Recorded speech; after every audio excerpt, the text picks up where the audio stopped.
The individual we would have wanted to have heard from was Mike Ashley, but he doesn't do it. Hold on. I thought that the age-old expression was the best owners are the ones that you never hear from. I thought that was the mantra that was trotted out through football. I thought Steve Bruce was the football manager. I thought football managers were the face of the football club and the only things that people wanted to hear from. Well, that must When make did that suddenly Stan change Kroenke the best owner. That must make Joe Glazer the best owner. No, I'm trotting out... Joe Lewis, the best owner. I'm trotting out the mythology that Abramovich, I was asked the to live best by. owner. I was asked to live by. Well, Abramovich, you can't really argue with his ownership. Sheikh Mansour, you don't hear from. You never hear from them. You only want to hear... Yeah, absolutely, because nobody wants to hear from the owner. Yes, they do. They do want to hear from the owner in a That's situation... wrong. They do. Well, I think they do, and I live by that mantra, but I was vilified by it because ultimately people tell me that the person that ran the football club was the football manager. So why would Mike Ashley be out commenting about the football team's performance? Because why wouldn't he? Because if he did, people inside the football world and the fans themselves would say, what is it you know about football? You're a chairman, shut your mouth and get back in the chair. You know where I'm going with this. Ashley's not going to talk about why in the 67th minute did the fullback was he short with that pass back. We're not talking about that. We're talking about strategy. We're talking about decision making. We're talking about direction of the club. Do you think for one moment if Mansour was to open his mouth this afternoon, there wouldn't be an absolute pile-on of attention towards that? Everybody would want to hear what he says. But Lee Charnley does speak. And I'm not talking about Lee Charnley. I'm talking about the owner. Yeah, but okay. But Man City, no one spoke when they were getting done for financial fair play, and the media were asking Pep Guardiola questions. Unfortunately, there is a perspective where owners don't speak to the press. Do I believe that owners should speak to the press? Do you? Here's my challenge. I don't want to get too immersed in the media world, but I become absolutely swamped by it. But my first reaction as a former owner is, no, mind your own bleeding business. If I'm an owner and I want to speak to you, I will speak to you. I'm not mandated to speak to you by the media or by the Premier League. Now, on the other side of it, as I sit here now in the media and think to myself, well, there is a benefit in owners wanting to communicate certain messages. And who says they don't? They write programme notes. They deal through their chief executives. Okay. I hear them. Hold on. Programme notes. When you're sat here now, we sit here listening to Christian Purslow. You're the spouse of the world of what a wonderful chief executive is. Have you heard from his owners? I spoke to Wes Edens and how many times have we heard from their owners? When Villa went up. How many times have we heard from their owners? Once, albeit. Right, so we hear from Christian Purslow. And I spoke to them and they spoke to me. We're quite happy to hear from Christian Purslow because we think he represents the views of the ownership. What we want to do is make it about the ownership model that happened at Newcastle. Steve Bruce hasn't been asked questions about Mike Ashley's ownership. He's been asked questions about why his team are bottom of the league, why his team aren't performing, why his team don't play attacking football, why he doesn't have any possession. I'm not talking about the football side of things. Of course, Newcastle he's not a human fans, shield then, is he? Somewhere along the line, then he's not a human shield, would then, is have he? wanted to have heard from Ashley as opposed to Bruce. Okay, fine. But the argument being advanced in this discussion is that Steve Bruce was a human shield. How was he a human shield? Well, I'll tell you why. He was a punch bag. He was a punch bag. Well, that's another way of looking at it. For local media and people like Craig Hope to pile in from the Daily Mail or the Newcastle Chronicle or the fans themselves. But when that happened, why didn't Ashley say to Steve, do you know what? I'm going to speak to the media this weekend and take you out the firing line just for a moment. Why should you have a dog and bark? Why shouldn't he? But why should you pay a very highly paid football manager to be able to deal with what the football world tells you the football manager's job is to do? Well, look, there's a bait and switch, Jim.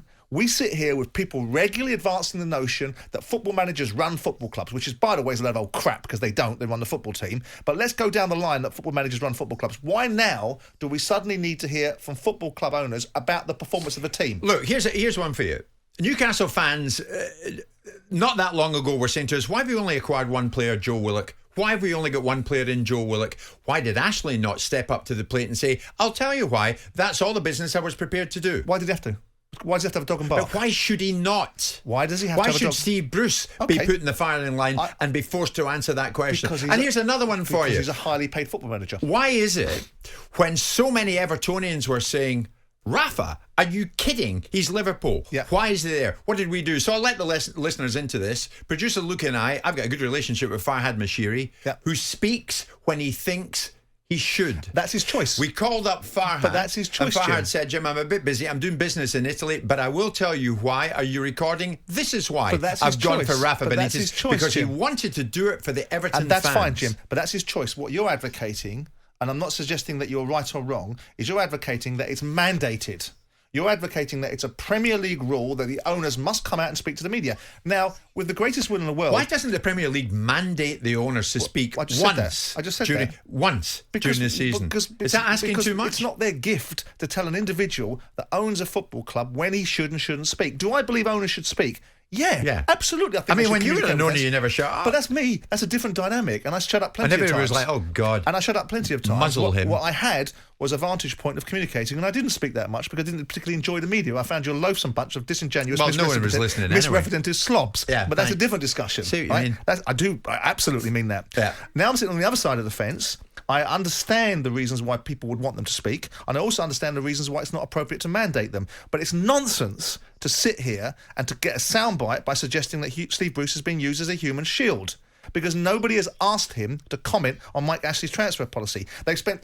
He has been asked to comment on the performance of a team. Do you think anyone would have a blind bit of interest in Steve Bruce's comment about Mike Ashley's transfer policy if Newcastle was 6th in the league? Do you think Tottenham fans would have perked up, sat on the edge of the seat if we were to say Daniel Levy is going to tell us today why Harry Kane did not go to Manchester City, and that would have taken Nuno Espirito Santo out of the firing line? Oh, yeah. How often did he look uneasy when he was being asked time and time again to give us an update on Harry Kane? But Jim, we love Harry Kane. But Jim, with respect, but Jim, what you want to do is create a news cycle. Daniel Levy, hang on, let me finish the point. Right? Daniel Levy said from the outset, Harry Kane's not for sale. His actions were followed. His words were followed by his actions. What did we want? A blow by blow, minute by minute. When did you hear Daniel Levy say Harry Kane is absolutely? I think Tottenham's position was very clear from the outset. You surmised it to be. You didn't hear from Levy. I think we all understood it very clearly. When did you hear from Levy? I think we heard it from Levy's guys or Levy's representation. Who was that? I can't remember the name. No. I don't keep running top dates. The only person who was asked about it was Nuno. Right. Now, why is that fair? Because he's the manager. No, he can't make the decision, and if you Simon. Want to keep asking stupid questions. The owner... Okay, what's stupid about the question? Is Kane staying or going? Okay, why was the only question in town? Okay, why was Pep Guardiola asked about financial fair play? Did you actually think he could know the answer to that question? Because it was the job of the media to ask him about financial fair play. But they ask stupid questions that the owners are hiding. Answers to. You telling me for one moment Kroenke goes about it in the right way by being silent Stan? Do I think that the owners could do more? Here's where we agree. Yes, absolutely. I think they could say more. I think I think it's in their own interest, but not because you think the media's got an entitlement to it, because you're not caring about the fans. You're caring about the media contribution to be able to feed the next news cycle, which you can rely on. I'm caring about doing my job to get an owner to come to air, as Farhad did about Rafa for the news cycle that you want to create, to give the supporters information. Rubbish. Well, you sat in that very chair when I said to Farhad, why have you gone for Benitez when there's going to be a backlash? You did that for the Everton fans. You did it because it was an interesting story. The Everton fans were in a need-to-know situation. You did it because it was an interesting story for the job that you do. Let's not paint ourselves in a corner where we're saviours of fan psyche. We're doing it because we have a job to do in the media, not because we're looking after the well-being of the fans. Did I hear you say just moments ago that I sit on the other side of the fence now, being in the media? Because I can see both sides of the coin. I sit here with the same mentality, which is I would tell you as an owner, I don't have to do anything. But because I was prepared to do something, it's not an issue for me. But by Christ, we shouldn't be sat here saying to the owners, you must do it because the media say you must. So it's okay for Stan to remain silent. Kroenke, we don't ever need to. Tottenham, you will never hear from Joe Lewis. No, I don't think it's good. I think it could be better, but I don't think that you or I should be sitting there saying they should do it. What do you think about that? Your owner at your football club, should the Premier League mandate the owner to speak once a season at a particular time in the season so that you can hear from him? Jim White and Simon Jordan, Monday to Thursday morning 10 till 1 on AM, on DAB, via the talkSPORT app and on your smart speaker. talkSPORT.